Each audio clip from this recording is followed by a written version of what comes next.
Hi, I'm Dustin Van Wetchel. Welcome to my workshop. This workshop has to deal with creating dramatic wildlife pieces.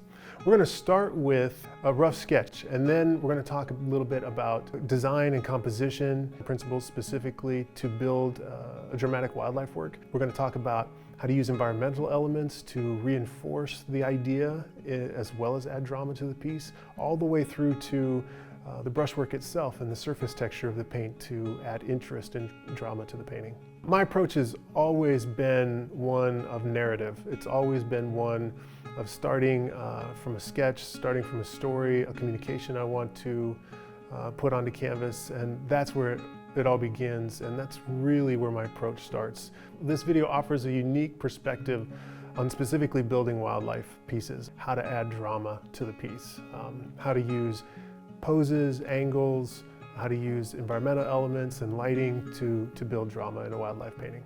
I think the most exciting thing for students regarding this video is that it gives them insight specific to my process. And what I hope to bring is that the students will be able to take 1, 2, or 3 things that really help them improve their own work. So if you'll join me for this workshop, we'll get started.